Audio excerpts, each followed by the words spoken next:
I came home from war expecting peace. Instead, I found silence hiding betrayal. When my boots finally hit home soil, it wasn't the noise or the crowds that struck me, it was the silence. A silence that clung to me, a stark contrast to years where every snap of a twig could mean life or death. This quiet felt wrong, almost like an accusation. I pulled out my phone, a reflex honed by distance, expecting a flood of messages, but there was nothing. The empty screen screamed louder than any words. All around me, joyous reunions were happening. Families were crashing into each other, a beautiful mess of laughter and happy tears. And there I was, an island in the middle of it all, clutching a bag filled with dust and memories, realizing I was not just early, but utterly alone. The drive home felt like the longest journey of my life, far longer than any desert convoy. Every familiar street corner, every landmark, was exactly as I'd left it, yet felt completely alien. As the house came into view, a knot tightened in my stomach. It looked lived in, but not by the life I remembered, not by the life I'd been fighting to come back to. The garden, once my pride and joy, was neglected, its wildness a testament to a lack of care. That small detail, the untended roses, stung more than I could have imagined. The front door swung open with an unsettling ease, and the silence inside was different. It wasn't peaceful, it was staged. The familiar hum of life was gone, replaced by a hollow echo. Photos on the mantelpiece had been meticulously rearranged, edited. I was still there, but only in the pictures where removing me would raise awkward questions.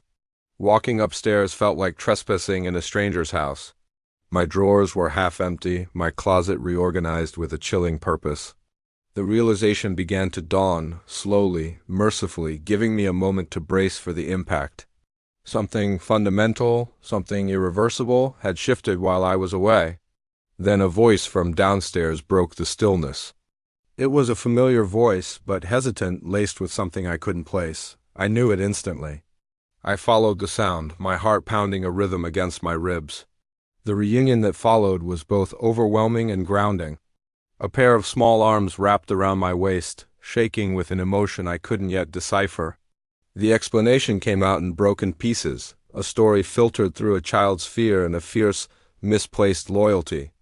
Every whispered sentence confirmed the dread that had been growing inside me. In that moment, time just collapsed. Betrayal was no longer a suspicion, it was a cold, hard fact. And the name that was spoken, the other person involved, carried a weight that made the truth feel even heavier. It was a double blow, a trust shattered from two directions at once. It's one thing to be betrayed, but it's another thing entirely when it's by someone you trusted to have your back. I listened, my face a mask of calm. My training kicked in, a dam holding back a flood of raw emotion. The anger was there, a white-hot fire, but discipline held it in check. The decision to act came instantly, without debate.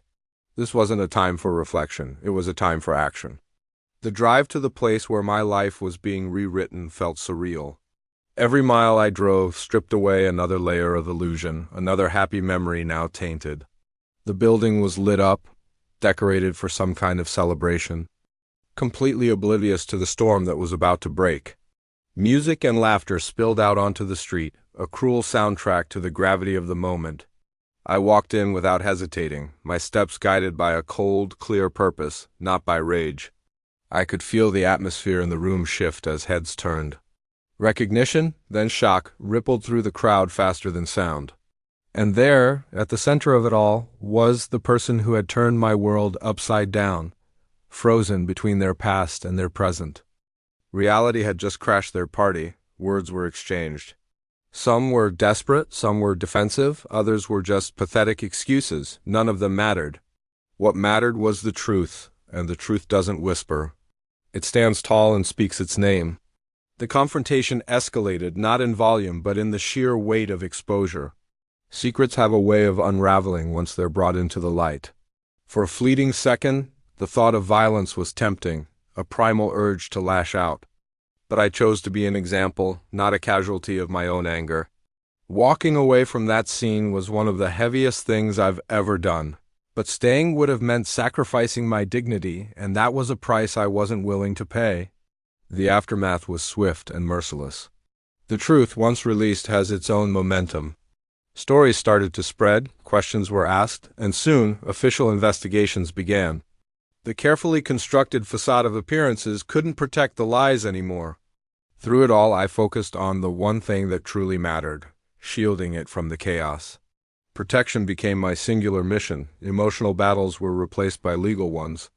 Accusations were replaced by cold, hard facts. It was an exhausting, draining process, but the clarity of my purpose made it bearable. All that preparation, all that discipline, it paid off. The final outcome arrived quietly, almost as an anticlimax. Justice, I've found, rarely makes a grand entrance. Life began to reorganize itself, slowly, piece by piece. The loss created a space for honesty to grow. The house started to feel like a home again, this time on our own terms. New routines began to form, replacing the ghosts of old memories. Laughter started to return, cautiously at first, like it was testing the air, before finally settling in. Healing is a process that can't be rushed. Support came from the most unexpected places, people who saw the truth and stood by it. I learned that strength multiplies when it's shared. The past still lingered, a shadow in the corner of my eye, but it no longer dictated my direction. Understanding began to replace bitterness. The future felt uncertain, but for the first time in a long time, it felt real. It turns out that reality, even a painful one, is so much lighter than living with an illusion. Forgiveness remains a complicated idea, maybe something I'll never fully achieve. But I found that acceptance is more important. New boundaries reshaped my relationships, and clarity simplified my choices. Time has a way of softening the sharpest edges without erasing the lessons learned. Growth arrived quietly, without fanfare. I learned that you don't reclaim your honor through destruction or revenge. You reclaim it by living with integrity. What I lost that day is gone forever, but what I gained in its place is infinitely more valuable. The person I am now stands on a much firmer foundation than the person who left for war. Experience sharpened my perspective, and life, though imperfect, is now honest. Peace has settled in the spaces where chaos once reigned. Every now and then a memory will surface, but it no longer has power over me. It's just a fleeting thought that passes by. We've started to build new traditions, finding meaning in new habits. I learned that war changes you, but betrayal reveals who you are. Both experiences demand a reckoning. But my greatest victory wasn't the public vindication or the legal battles won. It was the quiet alignment within myself. Standing tall feels different now. It's a strength grounded in truth, not in the expectations of others. And that difference means everything. The world doesn't owe me anything. I owe myself clarity. My story didn't end at the point where it broke. It continued from the moment understanding began. What's left isn't bitterness, but wisdom. It isn't anger, but resolve. I didn't rebuild what was destroyed. I built something new, something better.